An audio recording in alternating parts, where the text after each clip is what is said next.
Hi ಎಲ್ರಿಗೂ. ನಾನಿವತ್ತು chicken masala fry ಮಾಡಿದ್ದೀನಿ. ಇದನ್ನು ನೋಡಿದ ತಕ್ಷಣವೇ ಬಾಯಲ್ಲಿ ನೀರು ಬರ್ತಾ ಇದೆಯಲ್ಲ, ಹಾಗಿದ್ಮೇಲೆ ಇದನ್ನು ಮಾಡೋದು ಹೇಗೆ ಅಂತ ಫಸ್ಟ್ ತಿಳ್ಕೊಂಬಿಡೋಣ. ಮೊದಲಿಗೆ ಒಂದು ಮಿಕ್ಸ್ ಜಾರ್ ತಗೊಂಡು ಅದಕ್ಕೆ ಮೆಣಸನ್ನ ಹಾಕ್ಕೊಳ್ತೀನಿ. ಇಲ್ಲಿ ನಾನು 9 ಮೆಣಸನ್ನ ಹಾಕ್ಕೊಂಡಿದ್ದೀನಿ. ಅದರ ಜೊತೆಗೆ ಬೆಳ್ಳುಳ್ಳಿ, ಈರುಳ್ಳಿ, ಶುಂಠಿ ಹಾಕ್ಕೊಂಡಿದ್ದೀನಿ. ಹಾಗೆ ಇದಕ್ಕೆ ಕಾಳು ಮೆಣಸನ್ನ 1/4 ಸ್ಪೂನು ಹಾಕ್ಕೊಳ್ತೀನಿ. ಜೊತೆಗೆ ಕೊತ್ತಂಬರಿ ಬೀಜ 2 ಸ್ಪೂನು, ಜೀರಿಗೆ ಅರ್ಧ ಸ್ಪೂನು, ಹಾಗೆ ಅರಿಶಿನ ಹಾಕ್ಕೊಂಡಿದ್ದೀನಿ. ಅದರ ಜೊತೆಗೆ ರುಚಿಗೆ ಎಷ್ಟು ಬೇಕು ಅಂತ ನೋಡಿಕೊಂಡು ಉಪ್ಪು ಹಾಕ್ಕೊಳ್ತೀನಿ. ಇದರ ಜೊತೆಗೆ ನಾನು ಹುಣಸೆ ಹಣ್ಣನ್ನು ಹಾಕ್ಕೊಂಡು ಪೇಸ್ಟ್ ಮಾಡ್ಕೊಳ್ತೀನಿ. ನೋಡಿ, ಇಲ್ಲಿ ನಾನು ಈ ಥರ ದೊಡ್ಡ ದೊಡ್ಡ ಪೀಸ್ ತಗೊಂಡಿದ್ದೀನಿ ಚಿಕನ್ದು. ಇದಕ್ಕೆ ಈ ರೀತಿ ಕಟ್ ಕೊಟ್ಕೊಳ್ತೀನಿ. ಈ ಥರ ಕಟ್ ಕೊಟ್ಟಾಗ ಉಪ್ಪು ಖಾರ ಎಲ್ಲ ಇದೆಯಲ್ಲ ಚೆನ್ನಾಗಿ ಹೇಳ್ಕೊಳ್ಳುತ್ತೆ.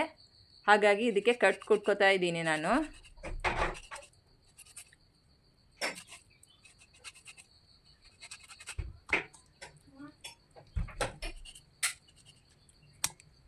ಈಗ ಇದಕ್ಕೆ ಚೆನ್ನಾಗಿ ನುಣ್ಣಗೆ ಪೇಸ್ಟ್ ಮಾಡ್ಕೊಂಡು ತಂದಿದ್ನಲ್ಲ, ಆ ಪೇಸ್ಟ್ನ ಇದಕ್ಕೆ ಹಾಕ್ಕೊಳ್ತಾ ಇದ್ದೀನಿ.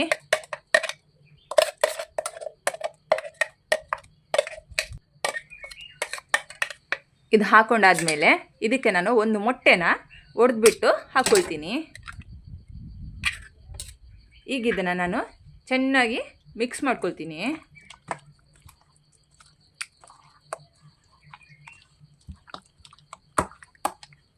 ಇದು ಮಸಾಲ ಹಾಕಿದ ತಕ್ಷಣವೇ ಎಷ್ಟು ಚೆನ್ನಾಗಿ ಕಾಣಿಸ್ತಾ ಇದೆಯಲ್ಲ, ರೆಡ್ಡಾಗಿ ತಿನ್ನಬೇಕು ಅನ್ನೋ ಥರನೇ ಇದೆ ಇವಾಗಲೇ. ಇದು ಫ್ರೈ ಆದಮೇಲಂತೂ ಕೇಳೋದು ಬೇಡ. ಈಗ ಇದನ್ನು ಒಂದು 5 ನಿಮಿಷ ಹಾಗೆ ಬಿಡ್ತೀನಿ. ಈಗ 5 ನಿಮಿಷ ಆದಮೇಲೆ ಇದಕ್ಕೆ ಗರಂ ಮಸಾಲ ಪೌಡರು ಮತ್ತು ಇದಕ್ಕೆ ಲಿಂಬೆಹಣ್ಣನ್ನ ಹಾಕ್ಕೊಳ್ತೀನಿ ನಾನು.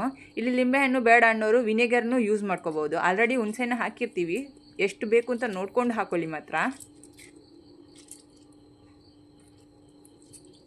ಇದನ್ನೀಗ ನಾನು ಮತ್ತೆ ಮಿಕ್ಸ್ ಮಾಡ್ಕೊಳ್ತೀನಿ ಚೆನ್ನಾಗಿ. ಇದನ್ನು ಮಿಕ್ಸ್ ಮಾಡಿದ ಮೇಲೆ ನಾನು ಒಂದು 1/4 ಗಂಟೆ ನಾನು ಮತ್ತೆ ಹಾಗೆ ಇಡ್ತೀನಿ ಇದನ್ನು.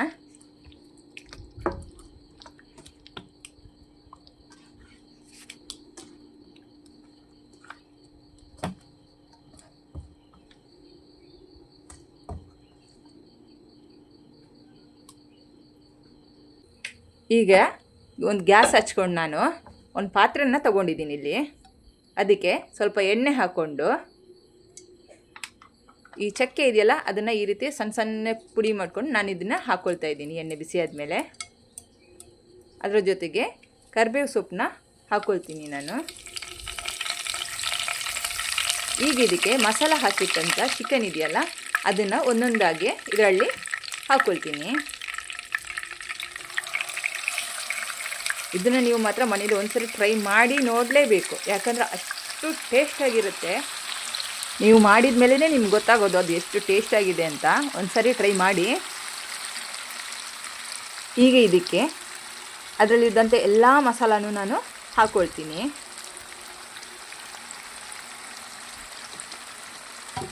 ಎಲ್ಲ ಮಸಾಲಾನ ಇದಕ್ಕೆ ಹಾಕಿದ ಮೇಲೆ ನಾನು 10 ನಿಮಿಷ ಹಾಗೆ ಮುಚ್ಚಿಬಿಟ್ಟು ಇಡ್ತಾಯಿದ್ದೀನಿ.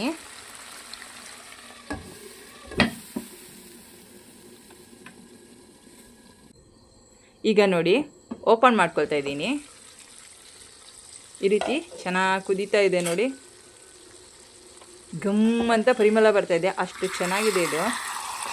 ಈಗ ಇದನ್ನು ನಾನು ಉಲ್ಟಾ ಹಾಕ್ಕೊಳ್ತಾ ಇದ್ದೀನಿ.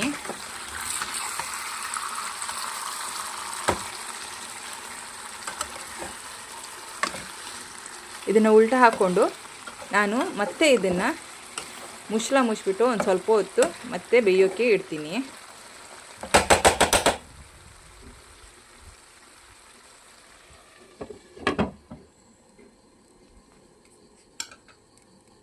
ಈಗ ಇದನ್ನು ಓಪನ್ ಮಾಡ್ಕೊಳ್ತಾ ಇದ್ದೀನಿ. ನೋಡಿ, ಮಸಾಲೆ ಎಲ್ಲ ಡ್ರೈ ಆಗಿಬಿಟ್ಟು ಈ ರೀತಿ ಆಗಿದೆ. ಈಗ ಇದನ್ನು ನಾನು ಇನ್ನೊಂದು ಸರಿ ಉಲ್ಟಾ ಹಾಕ್ಕೊಳ್ತೀನಿ. ಇದರ ಮಸಾಲ ಇನ್ನೂ ಡ್ರೈ ಆಗಬೇಕು, ಆವಾಗ ಇನ್ನೂ ಟೇಸ್ಟಾಗಿರುತ್ತೆ ಅದು ತಿನ್ನೋಕ್ಕೆ. ಮಸಾಲ ಇಷ್ಟೇ ಸಾಕು ಇರಲಿ ಅನ್ನೋರು ಹೀಗೆ ಯೂಸ್ ಮಾಡ್ಕೋಬೋದು, ತಿನ್ಬೋದು. ನನಗೆ ಇನ್ನೂ ಡ್ರೈ ಆದ್ರೇ ಒಂಥರ ಟೇಸ್ಟ್ ಸೂಪರಾಗಿ ಕೊಡೋದಿದು.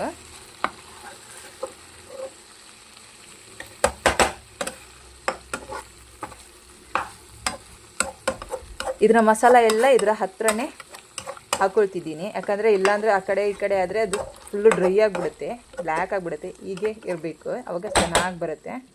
ಈಗ ಇದಕ್ಕೆ ನಾನು ಮುಚ್ಚಳ ಮುಚ್ಚಿಬಿಟ್ಟು ಇಡ್ತೀನಿ. ಈಗ ಇದು ರೆಡಿ ಆಯಿತು. ಮುಚ್ಚಳ ಓಪನ್ ಮಾಡಿಕೊಂಡು ಇದಕ್ಕೆ ಸಣ್ಣಗೆ ಕಟ್ ಮಾಡಿದಂಥ ಕೊತ್ತಂಬರಿ ಸೊಪ್ಪನ್ನು ಹಾಕ್ಕೊಂಡ್ರೆ ಚಿಕನ್ ಮಸಾಲ ಫ್ರೈ ರೆಡಿ ಆಯಿತು. ಹಾಗೆ ನನ್ನ ಮತ್ತಷ್ಟು ವಿಡಿಯೋಗಳಿಗಾಗಿ ಲೈಕ್ ಮಾಡಿ, ಶೇರ್ ಮಾಡಿ, ಸಬ್ಸ್ಕ್ರೈಬ್ ಮಾಡಿ, ಸಪೋರ್ಟ್ ಮಾಡಿ.